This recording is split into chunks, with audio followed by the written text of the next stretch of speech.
खुलुमबाय स्टुडिअ दं आं लटासपि नार्जारि क'क्राझारनि बड'ल मुलुगसोलोंसालियाव गाबगोनां हाबाफारिजों खुंफुंजाबाय थामथि इन्टार कलेज युथ फेस्टिभेला बड'ल मुलुगसोलोंसालिनि सिङाव सामलायजानाय गासै गं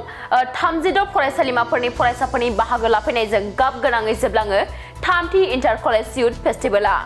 फरायसालिमाफोराव फरायबाय थानाय फरायसाफोरनि गेजेराव गोरोबलायनाय खौसेथि आरो सोमोन्दोखौ गोख्रों खालामनायनि आबहावा सोरजिनाय बेजों लोगोसेनो फरायसाफोरनि थाखोमानानै थानाय रोंगौथिखौ दिन्थिफुंनायनि मोनसे जौसां जागायनायनि थांखिजों थांनाय 3 बोसोर सिगांनिफ्राय खुंबोबाय थादों थामथि इन्टार कलेज युथ फेस्टिभेलखौ बेबायदिनो बे बोसोरावबो थामथि इन्टार कलेज युथ फेस्टिभेलखौ थांनाय 7 नभेम्बरनिफ्राय जागायनानै दिनै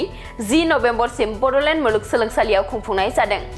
सानब्रैनि हाबाफारिजों खुंनाय बे फेस्टिभेलाव गुबुन गुबुन फरायसालिमाफोरनिफ्राय बाहागो लाफैनाय फरायसाफोरनि गेजेराव थुनलाइयारि हारिमुआरि सावगारि एबा मुसुखा आखिनाय बादायलायनाय बायदि बायदि हाबाफारि लानाय जादों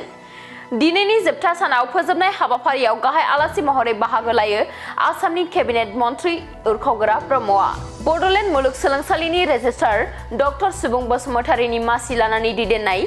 दिनैनि फोजोबनाय हाबाफारियाव बाहागो लानानै मन्त्रि उरखावगोरा ब्रह्मआ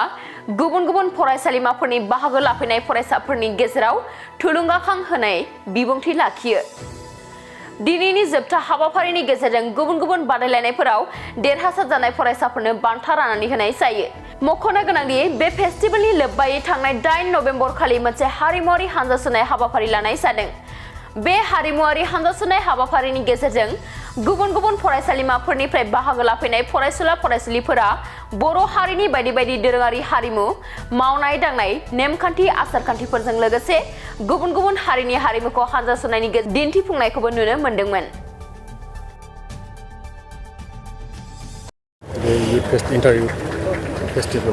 माबायदि हाबाफारि जानांगौ गिबि गिबियावनो गोजोननाय थाबाय नोंथांमोननिसिम मिडिया पार्सन नोंथांमोननिसिम गुबुन गुबुन बोसोरनि बादि थांनाय बोसोराव आरो बिनि सिगां बोसोरनिफ्रायनो जोङो खुंबोदों नैबे इन्टार कलेज इउथ फेस्टिभेल बियो 3rd टाइम दिनैनि नैबे सोलिबाय थानाय बा दिनै लास्ट दिन दा बयबो मिन्थिगौ दे इन्टार कलेज इउथ फेस्टिभेला मोनफ्रोमबो इउनिभारसिटियावनो सोलियो आरो बेखौ खुंनांगौ आरो बे खुंनाया मोनसे इन्टिग्रेटेड पार्ट इनसेपारेबल पार्ट अफ द एक्टिभिटिस अफ द इउनिभारसिटि स' बे मेइन अबजेक्टिभ मेइन पार्पसा जाहैबाय गासिबो एफिलिएटेड कलेजफोरनि साथ्रफोरनि गेजेराव मोनसे मिटिं टुगेदार ज' लोगो हमलायनानै बिसोरनि गेजेराव माखासे भिउस माखासे एक्सचेन्ज खालामलायनायनि गेजेरजों बे साथ्रफोरनि सिङाव थानाय मोनसे हिडन टेलेन्टफोर थायो साफ्रोमबो माबानाव एखे नङा गोबां एसे बयनिबो स्टुडेन्टफोरनि सिङाव मोनसे हिडन टेलेन्टस थायो बे टेलेन्टखौ रोंगौथिखौ बयनिबो सिगाङाव नुजाथि होनो बयनिबो सिगाङाव देखायनो थाखाय आरो बेखौ जोङो बाहेरायाव लाबोनो थाखाय श'केजिं जाहाथे बैफोरबादि हिडन टेलेन्ट्सफोरखौ गुबुन फरायसाफ्राबो गुबुनफ्राबो जाहाथे सोलोंनानै लानो हायो नैबेनो जाहैबाय मेइन माने अबजेक्टिभ मेइन उद्देश्यआ इन्टार कलेज इउथ फेस्टिभेल खुंनायनि मेइन उद्देश्यआ स्टुडेन्टफोरखौ जमा खालामनानै बिसोरनि सिङाव थानाय माखासे हिडन माने टेलेन्ट्सफोरखौ बयनिबो गेजेराव लाबोनानै बयनिबो सिगाङाव फोरमायथिनानै बेखौबो बयनिबो जाहाथे बेफोर हिडन टेलेन्ट्सखौ दस्राफ्राबो सोलोंनानै लानो हायो दा बे जाहैबाय आदान प्रदान आरो होनाय आरो लालायलायनाय माबाफोरखौ टेलेन्ट्सफोरखौ दा मेइन उद्देश्यआ बेनो आरो फैयै फैयै दिनै लास्ट जोंना नैबे क्लजिं सेरेमनि सोलिगासिनो दङ आरो बेजों लोगोसे क्लजिं सेरेमनिजों लोगोसे प्राइज डिस्ट्रिबिउसन बबे कलेजआ सोर बिसिबां प्राइज मोनखो सोरहा बिसिबां मोजां साथ्रफ्रा गावबा गावनि रोंगौथिखौ देखायनानै मा प्राइज मोनखो नैबे क्लजिं सेरेमनि आरो प्राइज डिस्ट्रिबिउसननि गेजेरजों जोङो बेखौ बयनिबो सिगाङाव जोङो फोरमायगोन आरो बे मथेयैनो देग्लायनि जोंनि नैबे इन्टार कलेज इउथ फेस्टिभेला जोबसिगोन आरो बे इन्टार कलेजाव ओरैबायदि माखासे कम्पिटिसन दङ full of competitions of different events in different fields like culture, art and culture, tradition, games and sports, literary activities, and in some academic fields.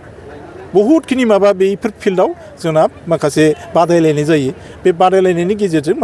माखासे साथ्रफ्रा गावबा गावनि माखासे हिडन टेलेन्ट्सखौ श'केस खालामनो हायो देखायनो हायो बयनिबो सिगाङाव आरो बेजों सोलोंलायनायनि मोनसे माबाया स्कपआ फैयो जोंनि गेजेराव टेलेन्टसखौ माबायदि मोननो हादों सार पारफरमेन्सनि गेजेरजों पारफरमेन्सनि गेजेरावथ' जोंनि स्टुडेन्टफोरनि गेजेराव बिराद मोजां मोनसे कम्पिटिसननि गेजेरजों फैदों आरो बे मथेै प्राइजखौ लानो हादों माखासेफ्रा गावबा गावनि रोंगौथिखौ देखायनानै बेस्ट अफ दा बेस्टफ्रा गावबा गावनि रोंगौथिखौ देखायनानै प्राइजखौ मोननो हादों आरो दा बेखौ जोङो जोंनि नैबे प्राइज डिस्ट्रिबिउसननि गेजेरजों जों बेखौ बिदाय होसिगोन आरो दिनैनि दिनाव बेनिखायनो जोङो गोजोननाय मोनदों दिनै जोंनि बे बड'लेण्ड इउनिभार्सिटिनि 3rd inter college youth festival बियो 7 तारिखनिफ्राय जानानै दिनै 10 तारिख जाबाय सानब्रैनि हाबाफारि लानानै जोंनि बड'लेण्ड मुलुगसोलोंसालिया बे हाबाफारिखौ लानाय जादोंमोन बे हाबाफारिया खुब मोजां एबा मेहेरगोनाङै जानानै थांबाय दिनैनि बे जोंनि क्लजिं सेरेमनियाव जोंनि श्रीजुत उरखावगोरा ब्रह्म सार जोंनि अनारेबल केबिनेट मिनिस्टार जोंनि आसामनि सारा जोंनि नैबे हाबाफारिखौ सारा फैनानै जोबोर मेहेरगोनां खोथाफोरजों जोंखौ जोंनि फरायसुला फरायसुलि गासैखौबो एनकारेज खालामदों सारा आरो सारखौ खुब जोङो गोजोननाय बावो आरो जोंनि भाइस चेन्सेलर सार आरो डक्टर सुबुं बसुमतारी सार रेजिस्ट्रार सारमोना जोंखौ गोबां नैबे हाबाफारिखौ जाफुंहोनायाव गोबां सारमोना जोंखौ हेफाजाब होदों आरो नैबे हाबाफारियाव जोंजों बड'लेण्ड इउनिभार्सिटिनि एफिलिएटेड कलेजेसफोरा 40तासो कलेजफ्रा जोंजों बाहागो लाफैदों बिनि थाखाय जों जोबोद गोजोननाय मोनदों आरो नेक्स्टआव जोङो बिनिफ्राय साबसिन एबा बांसिन माने पार्टिसिपेन्ट्सफोरखौ मोनगोन होननानै आसा खालामदों आरो गासैबो फरायसालिमानि गोरायुंफोरखौ आंनि गोसो गोरबोनिफ्राय जोंनि बड'लेण्ड इउनिभार्सिटि स्टुडेन्टस इउनियन एबा जोंनि बड'लेण्ड इउनिभार्सिटि खुंफुं आफादनिफ्राय जों गासैखौबो गोजोननायखौ बावदों सारमोननिसिमबो गोजोननाय स्टुडेन्टफोरनि थाखाय गोबां हाबाफारि लानाय जादों जेरै जोंहा लिटारेरि सेक्सनाव लानाय जादों कालचाराव लानाय जादों बिदिनो ग्रुप डान्स जेरै फल्क डान्स कम्पिटिसन जेरै बिदिनो वेस्टार्न सल' गोबां माने हाबाफारिखौ माने गैयालाबो 15तासो बा 20तासो आइटेम्सफोरखौ लानानै इभेन्ट्सफोरखौ लानानै जोङो हाबाफारिखौ जों खुंनाय जादोंमोन जिहेतु गुबुन फरायसालिनिफ्राय बेयाव बाहागो लाबोदों बिथांमोना जेबो उसुबिदा मोनो बिथांमोनखौ आं सानोदि माने बिथांमोना उसुबिदाफोर जादोंबा जोंनि खुंफुं आफादनिफ्राय बिथांमोनखौ जोङो अपलजाइस खालामो जे बिथांमोननि जेनाखि नांगौखिनिखौ जों होनो हायाखैब्ला बा माबाफोर जुदि सर्टेजफोर जुदि जादोंबा बेफोरनि थाखाय जोङो खुंफुं आफादनिफ्राय बिथांमोननिसिम जोङो अपलजाइस खालामो आरो नेक्स्ट टाइमाव जोङो गोबां मोजांसिन खालामनो थाखाय जोङो आसा खालामो आरो जों मिजिंथियो गोजोन्थों